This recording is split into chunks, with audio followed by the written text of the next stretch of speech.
So, Audacy just announced they're deploying MaxxCasting into New York City. New York City! WCBS-FM and WXBK-FM. And I had this embarrassing moment where I realized I've been hearing this term for a couple of years now. I work in broadcasting, and I genuinely, I couldn't explain to someone how it actually works if they asked me right now. So instead of pretending any longer, let's learn this together. This is the Tyler Woodward Project, and today I'm talking about MaxxCasting, what it is, how it works, whether if it's the future of FM radio or just a really good marketing tactic from a company in Chicago. Because I know you're going to ask, how the hell does EAS fit into any of this?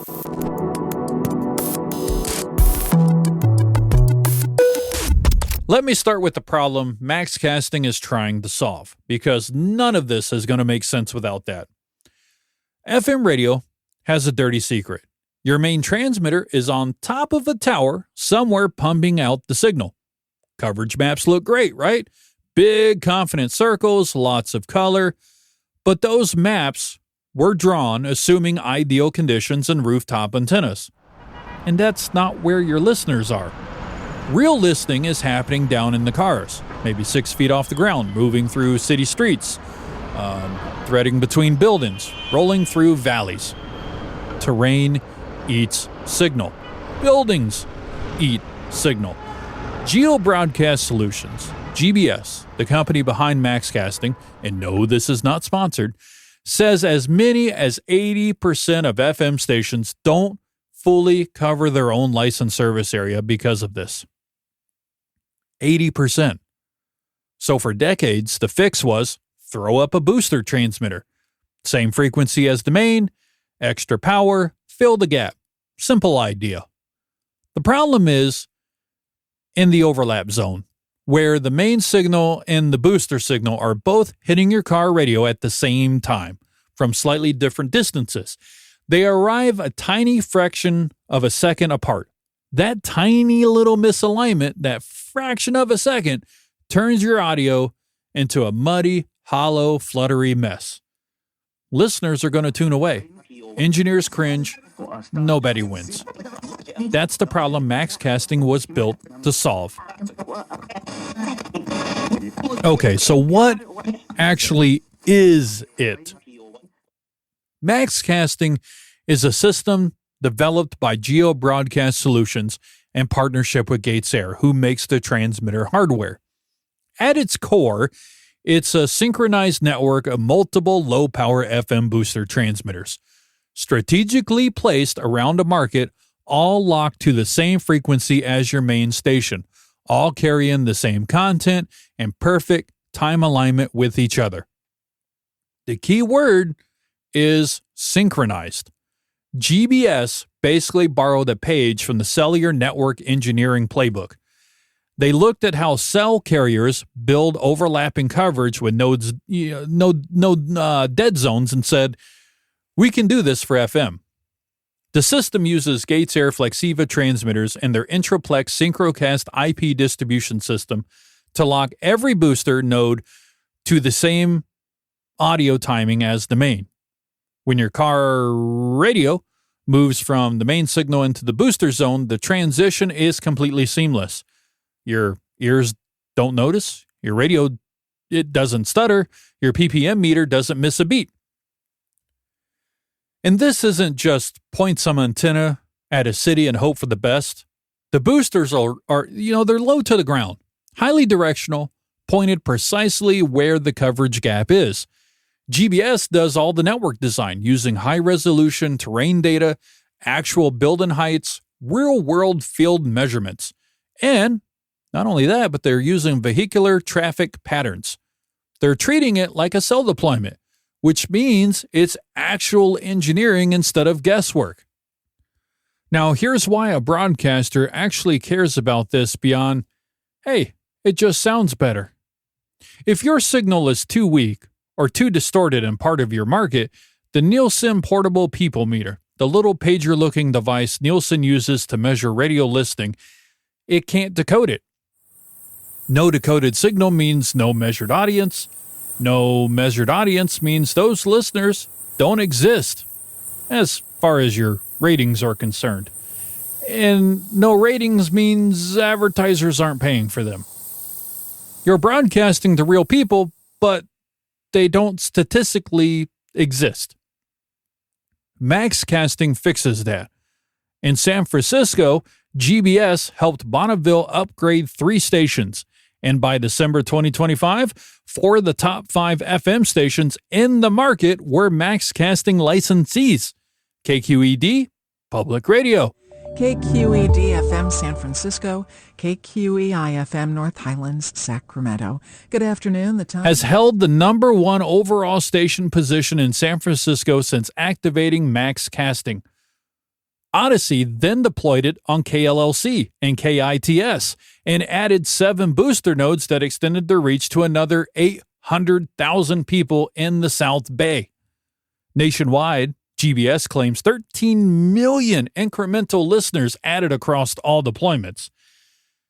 And look, I take vendor numbers with a grain of salt, but when 4 of the top 5 stations in a market are using your product, I mean, something's got to be working, right?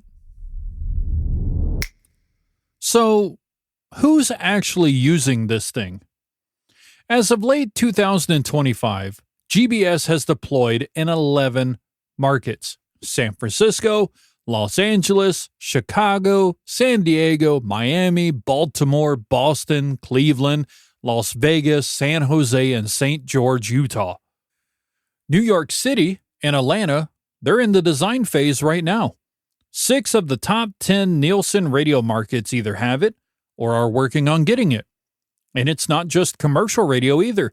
WYPR in Baltimore, an NPR affiliate, deployed MaxxCasting to link WYPR on 88.1 FM in Baltimore with WYPF on 88.1 in Frederick, covering the I-70 corridor between the 2 cities. Before MaxxCasting, those 2 same frequency transmitters were fighting each other in the overlap zone.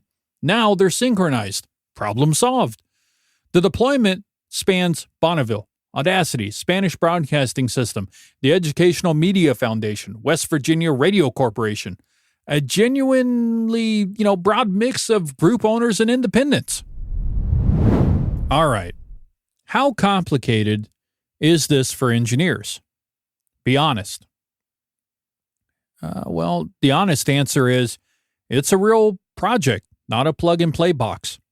GBS does do the heavy network design work, terrain modeling, propagation tuning, interference zone analysis, and they're treating it like a cell network design, which means it's sophisticated. At each booster site, you need a Gates Air Flexiva transmitter, a directional antenna at a deliberately low height, and a stable, dedicated IP connection back to the main station for the SynchroCast synchronization to lock. That distribution path needs to be a reliable managed IP circuit, not the public internet, because the timing requirements are tight and you can't have jitter messing with it. Each booster site also needs to be licensed with the FCC as a booster facility. Standard process, but it adds a little lead time. GBS handles most of the FCC filing support as part of the process. So, it's not 2 engineers in a weekend, but it's also not a 2-year custom engineering odyssey. It lives in the significant project with expert support category. For programmers and traffic people, in its base form, MaxxCasting requires exactly 0 changes to your workflow. Every booster carries the same audio as the main, in perfect sync. Your automation system, your playout, your traffic logs, completely untouched. The transmitters are just invisibly extending your signal, completely transparent to the programming side of the house. Now, that changes if you move up to ZoneCasting, GBS's next-level product that the FCC fully greenlit last year. ZoneCasting lets you originate up to 3 minutes per hour of different content on specific booster zones. Think localized ads, neighborhood traffic, whatever you can think of. That does require automation integration to schedule and insert zone-specific content, but that's an optional upgrade, not the base product. Now, let's talk about the emergency alert system, because I knew this was coming. In a standard MaxxCasting deployment, EAS works exactly the way it always has. The main transmitter carries the alert, the boosters relay it in perfect sync. Listeners everywhere in your coverage area hear the alert simultaneously. From an EAS standpoint, the system behaves like one big giant radio station. No gap, no delay, no problem. The complication enters with ZoneCasting, where a booster is originating its own content during those short local windows. The concern, and it's a fair one, is what happens if an EAS alert fires while a booster zone is airing localized content instead of the main feed. GBS's answer is that EAS overrides the zone content immediately. The FCC requires EAS compliance for all originating boosters, and found in its review that properly engineered systems handle this without disrupting alert delivery. The NAB's counter-argument is that GBS tested this under controlled conditions with a small number of sites. And a large-scale, real-world deployment across complex RF environments, well, it hasn't been independently vetted at scale. That's not an unreasonable concern to raise. The NAB had a lot of feelings about ZoneCasting in general. 49 state broadcaster associations signed a letter against it. Now that's a whole separate episode.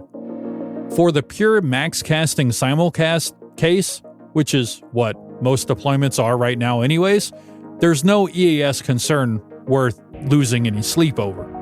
The engineering side just works. For ZoneCasting, the override mechanism needs to be solid and the design needs to be done very carefully. So, is MaxxCasting the future of FM radio? Honestly, it's a really practical bridge. It doesn't reinvent radio. It doesn't solve the streaming problem or make FM cool again by itself. What it does is recover the audience FM was supposed to have. The people inside your license contour who just can't hear you clearly enough to count. That's a revenue argument as much as a technical one, to be honest. For engineers, it's real work, but it's a well-supported product with a methodology behind it. For programmers, in its base form, it's completely invisible, which is kind of an elegant solution, really. For listeners, they'll just notice that a station sounds better in the neighborhood where it used to cut in and out. In the ZoneCasting piece, geo-targeted local content, hyper-local ads, neighborhood-specific information, that's where it gets genuinely interesting and genuinely controversial. That's one I'll save for a future episode. For now, MaxxCasting is what happens when someone finally applied a cellular network thinking mindset to an FM booster problem that's been annoying engineers for well over 40 years. I'm Tyler. Thanks for listening to the Tyler Woodward Project. Follow me on Instagram, Blue Sky, and Threads at tylerwoodward.me. Make sure you head over to tylerwoodward.me. Check out the brand new website. You can get in touch with me over there. And whatever podcast app you're listening to this on, Apple Podcasts, Spotify, Amazon Music, YouTube, Pandora, leave a review, a like, subscribe, all that stuff. It helps. I'll catch you next time.